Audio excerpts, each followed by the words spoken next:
էլի հղմանելով Մեսրոպ Մաշտոցի ընկալել խոսքի բարդ դարձվածքների արտահայտությանը, ուզում եմ անդրադառնալ խաղաղության և պատերազմի թեմային վերջին շրջանում իմ կողմից արվող շեշտադրումների տեսակետից։ Հիմա տեսեք, հայաստանյան իրականության մեջ, երբ որ տարբեր տեղերում, տարբեր առիթներով խոսք է գնում, ասում ենք Արցախի հանրապետություն, ասում ենք Արցախյան հիմնախնդիր, մենք պետք է հասկանանք այս խոսքի բարդ դարձվածքները, ինչի մասին է խոսքը։ Այսինքն խոսքը ունի արժեք և խոսքը ունի հետևանք, խոսքը գործողություն է կամ գործողության պլան։ Երբ որ այս արտահայտությունները օգտագործում ենք, մենք պետք է հասկանանք, հետո հաջորդը ինչ, որն է դրա հաջորդ քայլը։ Չկա պարզապես որևէ տարբերակ, երբ որ այդ արտահայտությունը հնչում է, լինի դա եկեղեցու խորանից, լինի դա, չգիտեմ, գիտական տրամաբանության, լինի դա հանրային տրամաբանությամբ, լինի դա որևէ այլ տրամաբանությամբ, որ ինքը չբերի կոնֆլիկտի։ Ինչ-որ մի պահի, ես չեմ ասում վաղը կամ երկուշաբթի, բայց ինքը մի պահի բերելու է կոնֆլիկտի։ Եվ մենք շատ հստակ պետք է կայացնենք այդ որոշումը։ Եվ մանավանդ որ հիմա քաղաքական դաշտը ըստ էության դիրքավորվում է այս տրամաբանության մեջ։ Խաղաղության կուսակցություն, որը ասում է, որ մենք չպետք է շարունակենք Ղարաբաղի շարժումը, եւ պատերազմի կուսակցություն, որը ըստ էության ուղղակի կամ անուղղակի ասում է, որ մենք պետք է շարունակենք Ղարաբաղյան շարժումը, եւ ես հստակ ասում եմ, որ Կտրիչ Ներսիսյանը հստակ ստանձնել է պատերազմի կուսակցության առաջնորդությունը, այդ մնացածը Լևոն Տեր-Պետրոսյան, Ռոբերտ Քոչարյան, Սերժ Սարգսյան, մյուսներ տեղավորվում են այս տրամաբանության տակ։ Եվ մենք պետք է շատ հստակ ընտրություն կատարենք, Ղարաբաղի շարժումը շարունակում ենք, թե չէ։ Եթե շարունակում ենք, դա նշանակում է նոր պատերազմ, չի կարող ուրիշ կերպ լինել։ Եվ ընդ որում 2020 թվականից առաջ էլ էր պատերազմն, չէ, որ պատերազմ չէր։ Մենք խաղաղություն այնքան անծանոթ է, որ մենք խաղաղությունն ու պատերազմը չենք էլ տարբերել իրարից, նոր սկսում ենք տարբերել։ Եվ մենք պետք է այս ընտրությունը կատարենք։ Մենք ասելով ժողովուրդը պետք է այս ընտրությունը կատարի։ Եվ ժողովուրդը առջկա ընտրություններով պետք է ասի, մենք շարունակում ենք Ղարաբաղի շարժումը, թե չի շարունակում։ Որտեղ եթե շարունակում է Ղարաբաղի շարժումը, այդ նշանակում է, որ Կտրիչ Ներսիսյանի բուրգի ներքո գտնվող ուժերի օգտին պետք է քվեարկի, եթե չի շարունակում Ղարաբաղի շարժումը, պետք է քվեարկի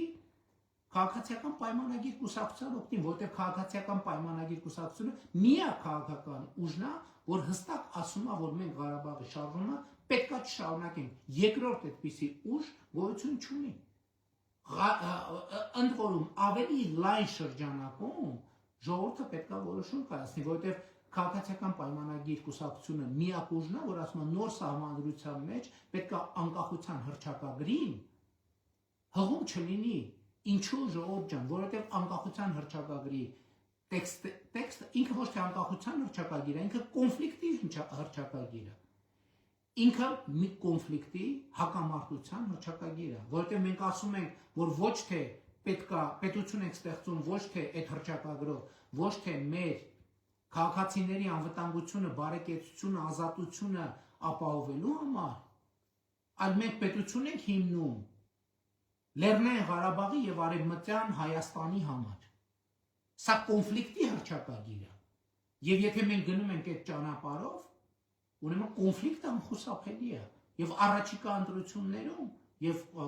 ինչի առաջիկա ընտրություններում, ամեն օրվա հանրային քաղաքական կյանքում այս հարցով մենք պետք է որոշում կայացնենք։ Ես հստակ ասում եմ, որպես Հայաստանի Հանրապետության վարչապետ եւ որպես քաղաքացիական պայմանագիր կուսակցության վարչության նախագահ, մենք չպետք է դա շարունակենք։ Մենք չպետք է դա շարունակենք։ Ընդ որում հիմա գիտեմ, էլի կասեն ու դեմ չեմ թող կասեն, բա այն ժամանակ Ղարաբաղի հետ կապված ինչ էիր ասում, չգիտեմ ինչ հետ կապված ինչ էիր ասում, այո ասում էի եւ դա ցույց է տալիս, որ ես այդ իրականությունից կտրված չեմ եղել, ես այդ իրականության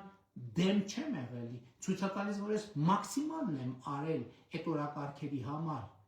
Եվ դրա համար է, որ մեջբերում եմ Աստվածաշնչի այդ կտորը, որը գրել եմ, որովհետև անգիր չեմ հիշում։ Եվ ստեղ էլ խնդրում եմ այս խոսքի բարդ դարձվածքները ընկալել, որովհետև չեմ ուզում մեկնաբանել, որովհետև այն ինչ որ եղել է, արդեն եղել է։ Իսկ մեջբերում հետևյալն է, ձեզ համար փող հնչեցրի, բայց դուք չպարեցիք, ձեզ համար ողբ երգեցինք, բայց դուք լաց ու կոց չարեցիք։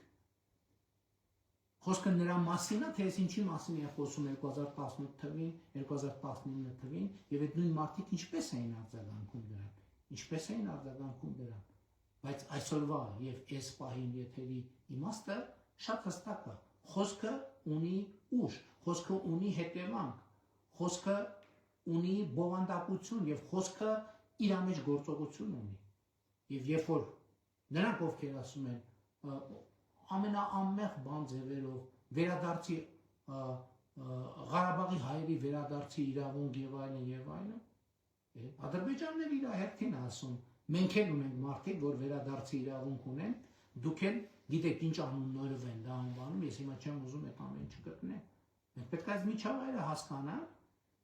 եւ բայց մյուս կողմից մենք պետք է հասկանանք, որ մենք այսօր ֆիքսել ենք եւ ունենք խաղաղություն։ Հետևաբար յուրաքանչյուրը ոչ մեկ չի խուսափելու այս ընտրությունից, ոչ մեկ։ Եվ նրանք, ովքեր գնալու են ընտրությունների, եւ նրանք, ովքեր չեն գնալու ընտրությունների, եւ նրանք, ովքեր այս մոտիվով են քվեարկելու, եւ նրանք, ովքեր այս մոտիվով չեն քվեարկելու, ոչ մեկ այս ընտրությունից չի խուսափելու։ Ղարաբաղի շարժումը շարունակում ենք, թե չենք շարունակում։ Եթե շարունակում ենք, դա պատերազմ է։ Եթե չենք շարունակում, դա խաղաղությունը ամեն օրվա հետ ուժեղանալու է